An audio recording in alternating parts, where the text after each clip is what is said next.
So today I'm going to walk you through a few tests. I'm going to explain what those tests are, what they mean exactly, and what are the different sort of ranges. I'll also tell you at what range it's reversible and it's not. And this data has been given to me by my team of clinical dietitians who have studied medical nutrition therapy with a lens of hormonal health and have compiled this little sheet based on some of the client experience that we've had. So let's talk about HbA1c. Now, this specific marker, it measures your average glucose levels over the last 3 months. Okay, so the first one is 4.8 to 5.5. This is called as the optimal range. This means that your insulin function is normal. You currently don't have insulin resistance and your body should be burning fat at a normal pace. Now, 5.6 to 5.7 is kind of the borderline number. This is where you need to start paying attention. This is where your insulin function looks like it's weakening. So insulin resistance is likely developing. 5.7 to 6.4 is the pre-diabetes range. This is still reversible, but it is a red flag. And at this point in time, your medical professional might prescribe medication to avoid this number from increasing any higher. And anything above 6.5 is diabetes. And this number can now go up all the way to 8 and 9 and so on, which kind of implies more and more stages of diabetes. And medical intervention is definitely necessary.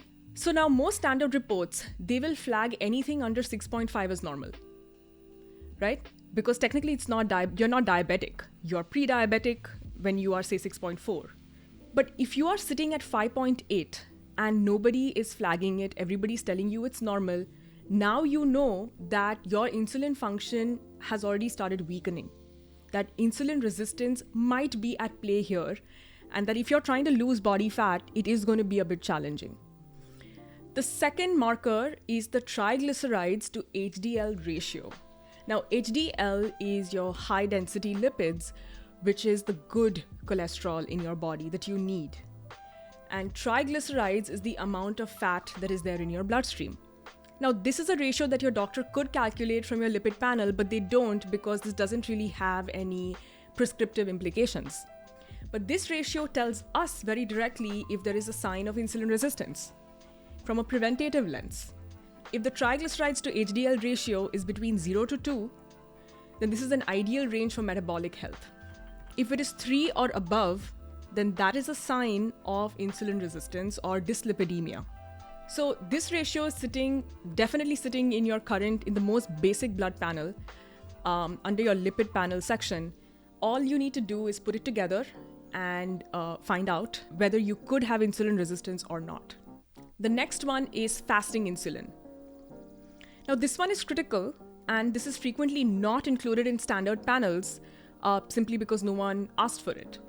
The reason you need to be fasted for this is because your insulin levels will vary based on what you've eaten throughout the day. And that might not paint the most accurate picture. But if you're in a fasted state, that means you've not eaten for about 10 to 12 hours. And we want to see what your insulin levels are at that point in time.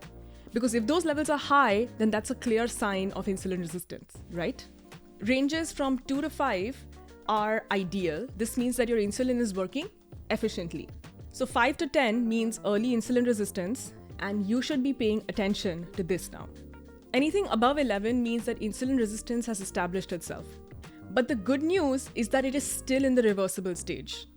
And yes, I want to clarify that insulin resistance, prediabetes, and diabetes are all reversible, but you do need the right interventions. With workouts, nutrition, and lifestyle, this definitely can be reversed. And that's good news, right? Okay, the last one is something you can do like right now, like pause the podcast and just go do it. It's called as your waist circumference. No blood test needed, just a measuring tape, and measure it in the smallest part of your waist. The clinical cutoff for women is 35 inches. Above 35 inches, there is a strong indication that you have visceral fat, which is the fat between your organs, which is metabolically active, and that fat again adds on to the inflammation and is the reason why your triglycerides also might be high.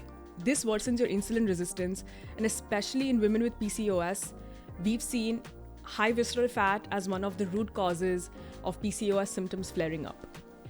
From this waist measurement, you can also derive the waist to hip ratio, or WHR, where you take the widest part of your hips and the smallest part of your waist, put them in a ratio, and if that number is more than 0.85, then that is a sign of high visceral fat and potentially insulin resistance. So, the point is that interpreting your lab results with a preventative lens is what's going to give you answers to why you're not losing weight.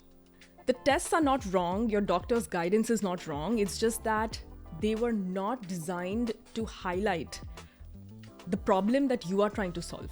There's really nothing wrong with that, that's just how the system was designed.